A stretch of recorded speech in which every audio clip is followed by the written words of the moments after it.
నమస్తే, నేను మధు. చెవిరెడ్డి భాస్కర్ రెడ్డి ఇప్పుడే బెయిల్ మీద బయటకు రాబోతున్నారు. కానీ బయటకు వచ్చిన మరుక్షణమే మళ్ళీ జైల్లోకి వెళ్ళబోతున్నారా? మరి ఈసారి ఏ కేసు మీద జైలుకి వెళ్ళబోతున్నారు? మరి ఈ రోజైతే మనం తెలుసుకుందాం. ప్రస్తుతం మనతో పాటు ఉన్నారు సీనియర్ జర్నలిస్ట్ సిఎస్ రావు గారు.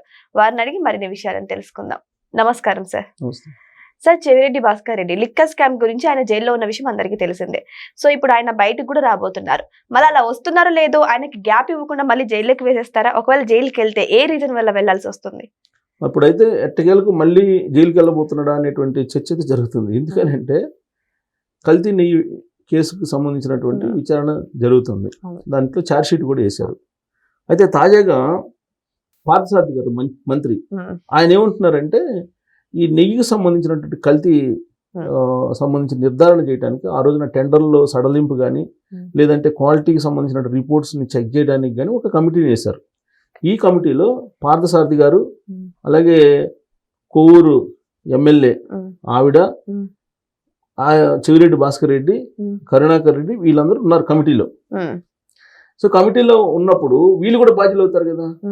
ఇప్పుడు నిబంధనలు సడలించాలి అని అంటే కమిటీ ఇచ్చినటువంటి రిపోర్ట్ని బేస్ చేసుకొని తిరుమల తిరుపతి దేవస్థానం బోర్డు తీర్మానం చేసింది.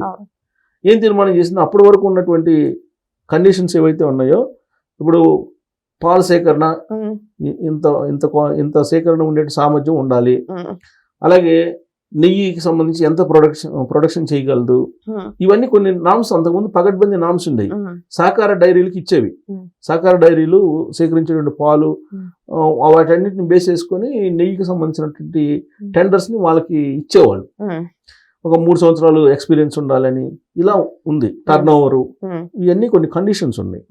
ఈ కండిషన్స్ సడలింగ్ చేసి 3 సంవత్సరాలు ఎక్స్పీరియన్స్ ఉన్నదాన్ని 1 సంవత్సరానికి తీసుకొచ్చి ఒక తర్వాత టర్న్ ఓవర్ని కూడా సగానికి సగం తగ్గించేసి ఈ సడలింపులన్నీ చేశారు. ఎందుకు చేశారు? అక్కడ బోలే బాబా డైరీకి ఇవ్వాలి, అందుకని సడలింపులు చేశారు. ఈ సడలింపులు ఎందుకు చేశారు? తిరుమల తిరుపతి దేవస్థానం కమిటీ ఆ రోజున ఎందుకు చేసింది అని అంటే ఒక సబ్ కమిటీని ఏర్పాటు చేశారు. ఈ సబ్ కమిటీ ఏం చేసింది? సిఫారసు చేసింది. సబ్ కమిటీని సిఫారసు చేసిన దాన్ని బేస్ చేసుకుని మేము అప్రూవల్ చేసామని చెప్పి ఆ విచారణలో వాళ్ళు చెప్తున్నారు సిబిఐకి. సో కాబట్టి ఆ కమిటీలో ఎవరున్నారంటే ఇప్పుడు వీళ్ళు కొవ్వూరు ఎమ్మెల్యే, ఇప్పుడున్నట్టు Kovvur MLA TDP, Parthasarathy TDP present, అలాగే చెవిరెడ్డి భాస్కర్ రెడ్డి, కరుణాకర్ రెడ్డి, వీళ్ళు ఉన్నారు.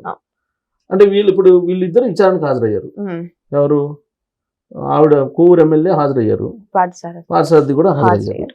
ఆయన చెప్పేది చెప్పారు. ఇప్పుడు వీళ్ళని కూడా విచారిస్తారు. కరుణాకర్ రెడ్డి కూడా విచారించినట్టున్నారు. చెవిరెడ్డి భాస్కర్ రెడ్డిని ఇంకా విచారించాలి. ఇవాళ బెయిల్ మీద బయటకు వస్తున్నారు. ఇవాళ ఈయన, వెంకటేష్ నాయుడు, సజ్జల శ్రీధర్ రెడ్డి వీళ్ళు బెయిల్ మీద బయటకు వస్తున్నారు. 226 రోజులు ఉన్నారు జైల్లో. గత జూన్లో జైలుకి వెళ్ళారు. లిక్కర్ సంబంధించినటువంటి కేసులో, లిక్కర్ స్కామ్ కేసులో లోపలికి వెళ్ళారు. ఎట్టకేలకు బెయిల్ మీద ఇప్పుడు బయటకు వస్తున్నారు. అనారోగ్య కారణాలు ఉన్నాయని చెప్పి రకరకాల పిటిషన్ వేసినట్టున్నారు. ఆయన మంత్రి సత్యనారాయణ రాజు గారికి సంబంధించినటువంటి దాంట్లో నాకు ట్రీట్మెంట్ ఇప్పించండి, నాకు వెనక స్పాండిలైటిస్ ప్రాబ్లం ఉంది, ఇలాంటివన్నీ ఏదో చెవిరెడ్డి భాస్కర్ రెడ్డి గారు పెట్టారు. సార్ దాని మీద జడ్జి పరిశీలించిన తర్వాత బెయిల్ అయితే ఇచ్చారు. 226 రోజుల పాటు సుమారుగా ఆయన జైల్లో ఉన్నారు. ఇప్పుడు బయటకు వచ్చారు. బయటకు వచ్చిన తర్వాత ఇప్పుడు కల్తీ నెయ్యి కేసుని ఫేస్ చేయాల్సి వస్తుందా అనేటువంటి చర్చ జరుగుతుంది. ఇప్పుడు ఒకవేళ ఆ కేసులో కనుక ఈయన్ని కనుక మళ్ళీ పిలిచి మాట్లాడితే, ఈయన కనుక కీ రోల్ పోషించి ఉంటే మళ్ళీ అరెస్ట్ చేయడానికి అవకాశం లేకపోలేదు. ఒకటి. రెండేంటంటే పరకామణి కేసు.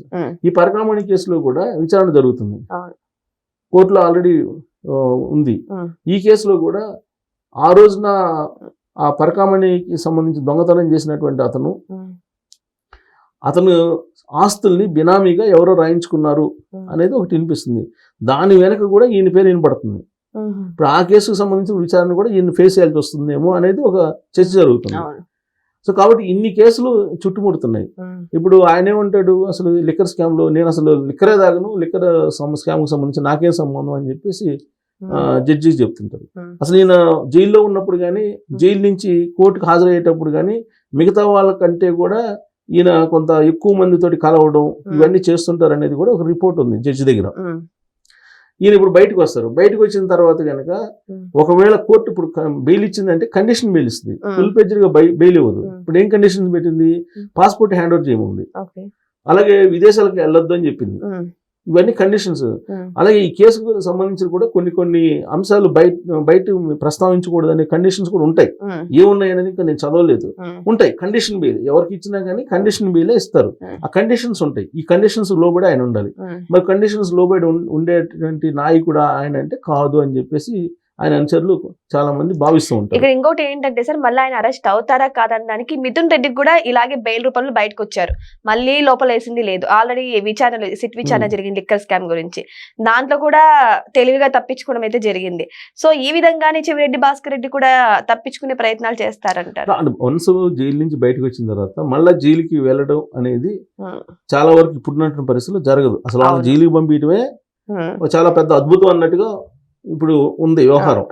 సో కాబట్టి వన్స్ బయటకు వచ్చిన తర్వాత మళ్ళీ జైలుకి వెళ్తాడు అనేది లేదు. కాకపోతే ఆల్రెడీ ఈ కేసులు ఉన్నాయి కదా, మరి ఈ కేసులు ఏం చేస్తారనేది జనరల్ గా సమాజం కదా, సమాజంలో రకరకాలుగా చర్చించుకుంటారు.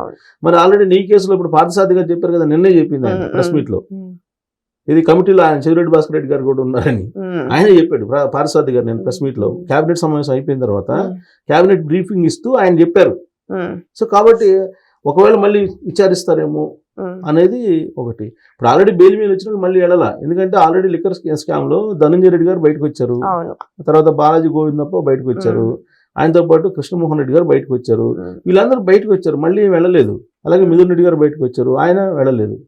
సో వచ్చి మళ్ళీ ఇప్పుడు రాజకేశ్ రెడ్డి ఉన్నాడు A1, ఆయనే కదా మొత్తం.